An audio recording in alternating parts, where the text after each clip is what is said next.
Hello, everyone. Welcome back to another episode of Sherry's Metaphysical Coffee Break podcast. I'm your host, Sherry Como. I'm clairaudient, and I speak with a spirit team.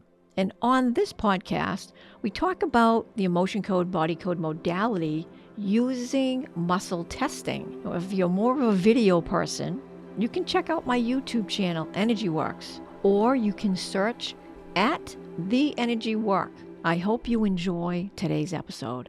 Okay, so today's topic is the inner child and a spirit message. Now, I presently work with the emotion code, body code, and many of you have asked me to explain a little bit the differences between the emotion code versus the body code.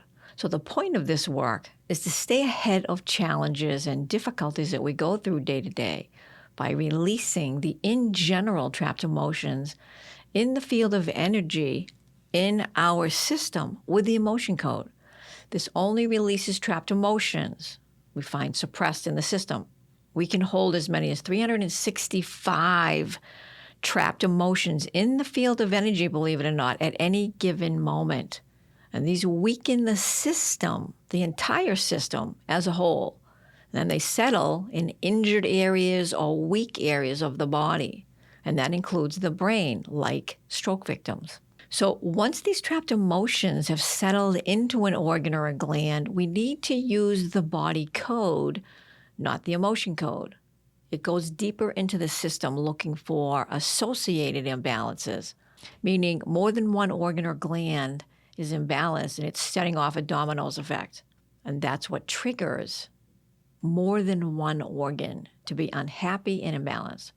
There's always suppressed emotion at the bottom of all of these that we find, and that's what's triggering all of them to be unhappy and imbalanced.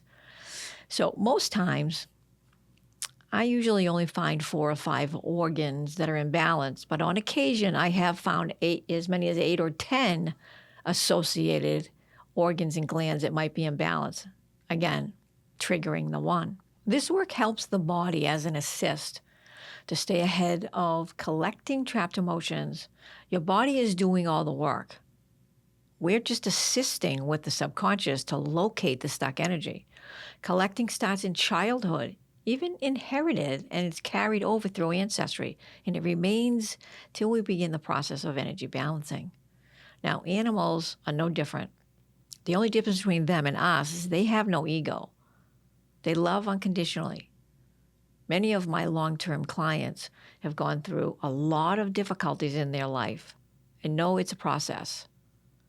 It can be challenging at times for the body to go through the transition of releasing low-frequency trapped emotions. And the reason, organs, glands, bones, muscles, tissue, meridians, they still have to function while they're going through this process.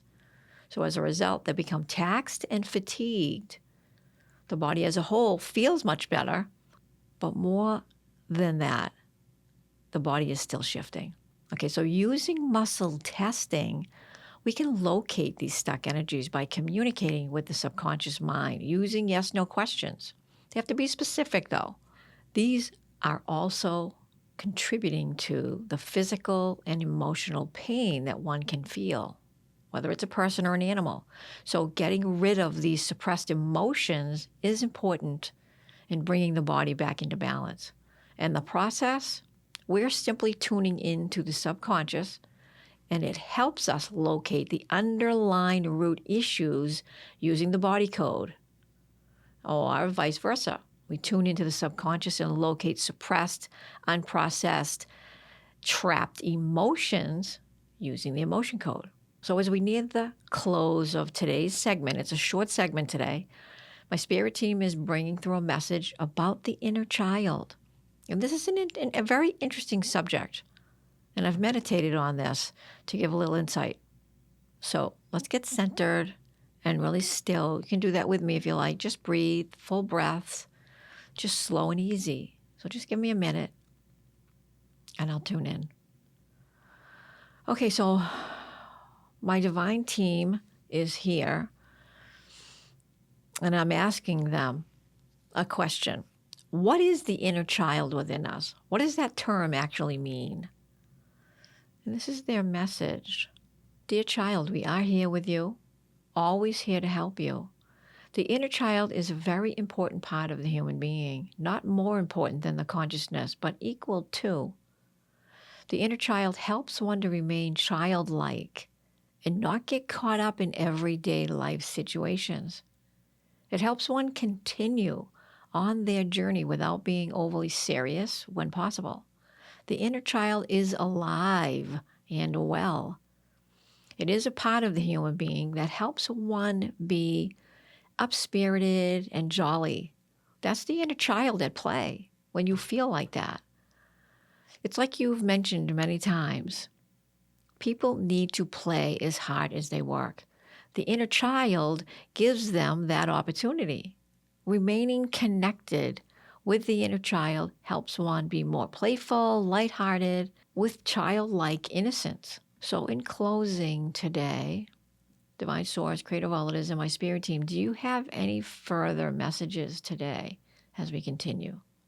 No, dear child, we do not. But it is always a pleasure for us to work with you.